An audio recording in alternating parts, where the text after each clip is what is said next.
တွေပြောနေကြတဲ့ငါးကြီးအမ်ဘတ်ဆိုတာဘာလဲဒီငါးကြီးအမ်ဘတ်တွေကိုဘယ်ကနေရတာလဲဘာကြောင့်ဒီငါးကြီးအမ်ဘတ်တွေကဘယ်လိုနေရာတွေမှာအသုံးပြုလို့ဈေးကြီးရတာလဲအားလုံးပဲမင်္ဂလာပါခင်ဗျာဒီနေ့မှာတော့ပင်လယ်ပြင်ထဲမှာအရန်စိတ်ဝင်စားဖို့ကောင်းတဲ့ဝေလာငါးကြီးတွေရဲ့အမ်ဘတ်ဘလို့ဖြစ်လာလဲဆိုတဲ့စိတ်ဝင်စားဖွယ်အကြောင်းလေးကိုပြောပြပေးသွားမှာဖြစ်ပါတယ်ငါးကြီးအမ်ဘတ်ဆိုတာဝေလာငါးကြီးတွေကအန်လိုက်တဲ့အမ်ဘတ်လို့ထင်နေကြတာလားမဟုတ်ပါဘူးငါးကြီးအမ်ဘတ်ဆိုတာကတော့ဝေလာငါးကြီးတွေရဲ့အစာချေစနစ်ကနေစွန့်ထုတ်လိုက်တဲ့ပျော့ချွဲအရာတစ်ခုသာဖြစ်ပါတယ်ဒါကိုတော့အလွယ်တကူအားဖြင့်ငါးကြီးအမ်ဘတ်လို့ခေါ်ဆိုကြတာဖြစ်ပါတယ်ငါးကြီးအမ်ဘတ်ဆိုတာဝေလာငါးကြီးတွေရဲ့အစာချေစနစ်ကနေစွန့်ထုတ်လိုက်တဲ့မစင်အဆင့်ကိုမရောက်သေးတဲ့ကြီးကားအဆင့်ပျော့ချွဲအရာများသာဖြစ်ပါတယ်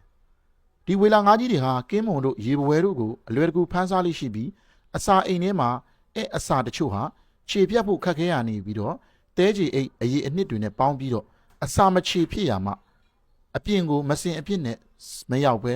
စွန့်ထုတ်လိုက်ကြတာဖြစ်ပါတယ်ဒီငါးကြီးအမ်ဘတ်ကိုဝေလာငါးတိုင်းကထုတ်လုပ်နိုင်တာတော့မဟုတ်ပါဘူး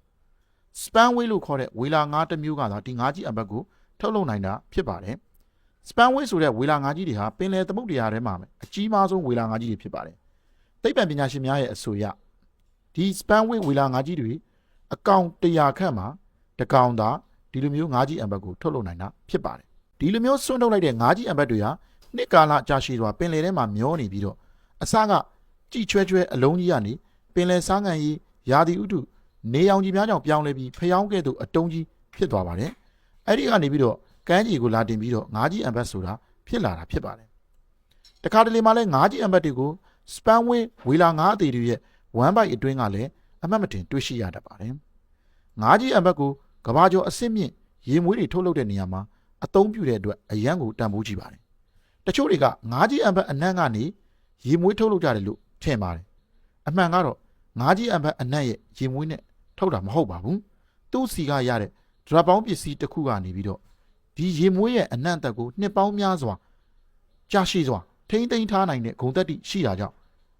လွန်ခဲ့တဲ့နှစ်ပေါင်းများစွာကလေးကဒီငါးကြီးအမ်ဘတ်တွေဟာဈေးအကြီးဆုံးဖြစ်လာတာဖြစ်ပါတယ်ငါးကြီးအမ်ဘတ်နဲ့ထုတ်လုပ်ထားတဲ့ရေမွေးတပလင်းဟာ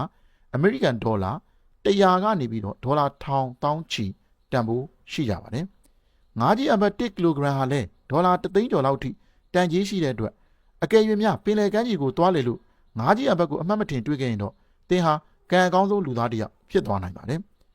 ထပ်မံပြီးတော့လည်းအခြားဗဟုသုတရပွဲစိတ်ဝင်စားပွဲဗီဒီယိုလေးတွေကိုလည်းတင်ဆက်ပေးဦးမှာဖြစ်တဲ့အတွက်ကြောင့်ကျွန်တော်ရဲ့ page လေးကို like and share လေးနဲ့ follow လေးလုပ်ပြီးတော့ပါဦးနော်လူကြီးမျိုးတို့ရဲ့အမြင်တွေကိုလည်း comment box မှာဝင်ရောက်ဆွေးနွေးသွားနိုင်ပါတယ်ဒီဗီဒီယိုလေးကိုလည်းအဆုံးထိကြည့်ရှုပေးလို့အားလုံးကိုကျေးဇူးတင်ပါတယ်